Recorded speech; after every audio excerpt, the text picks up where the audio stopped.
Uygur folklor araştırmaları alanında uluslararası üne kavuşan ve 2017 sonlarında ortadan kaybolmasından bu yana uluslararası alanda daha fazla ilgi gören Profesör Rahiye Davut hakkında 4 yıldır Çinli yetkililer tarafından herhangi bir bilgi yayınlanmadı. Geçen hafta Xinjiang Üniversitesi ile bir telefon görüşmesi gerçekleştiren Özgür Asya Radyosu muhabiri Rahiye Davut'un hapis cezasına çarptırıldığını ve şu anda hapis cezasını çekmekte olduğunu ortaya çıkardı. Ayrıca yetkililerin Xinjiang Üniversitesi'nde özel bir birimde bulunduğu öğrenildi. Sadece öğretim ve araştırma alanındaki başarılarıyla değil, aynı zamanda arkadaşları ve meslektaşları arasındaki güçlü adalet duygusuyla da yüksek itibar kazanan Profesör Rahiye Davut, 2017 yılında Çinli yetkililer tarafından susturulmaya başlandı. 2017'nin sonunda Sincan Üniversitesi'nden Profesör Taşpolat Tayyip, Arslan Abdullah ve diğer önde gelen öğretmenlerle birlikte aniden ortadan kayboldu.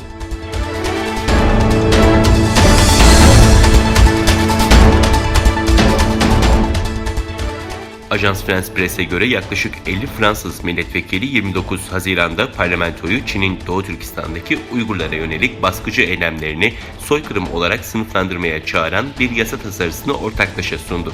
Habere göre tasarı Fransız Parlamentosu Dışişleri Komisyonu üyesi Frédéric Dumas'ın başkanlığında sunuldu. Dumas tasarıyı tanıtırken önerinin 47 milletvekiliyle meclise sunulmasına karar verdik.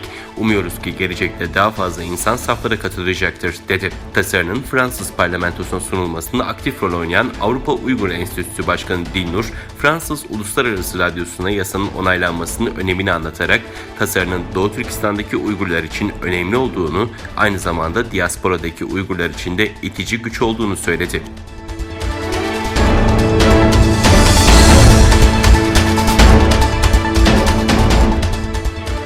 Pakistan Mahkemesi, Çinli sosyal medya uygulaması TikTok'un 8 Temmuz'a kadar askıya alınmasına hükmetti.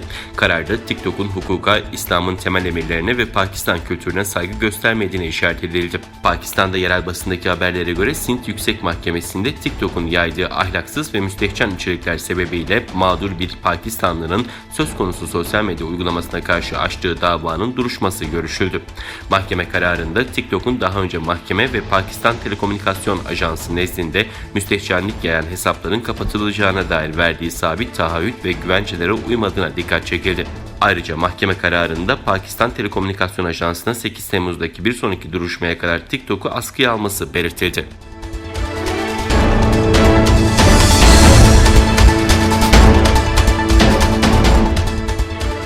Artan tüketim talebi, arttırılamayan üretim kapasitesi, aşırı sıcaklar ve kuraklık faktörleri birleşince Çin tarihinin en büyük enerji krizinin içine düştü. Dünyanın açık ara farklı en büyük elektrik üreticisi olan Çin'in tarihindeki en büyük enerji krizini yaşadığı belirtiliyor. Çin hızla artan elektrik ihtiyacını karşılamak için her sene elektrik üretiminde büyük bir artış sağlamak zorunda. MEPA News'in haberine göre Çin'in ihracatının büyük kısmını oluşturan sanayi üretiminin bu krizden zarar görmesini istemeyen ülke yönetimi evlere verilen elektrikte kota uygulamasına başladı.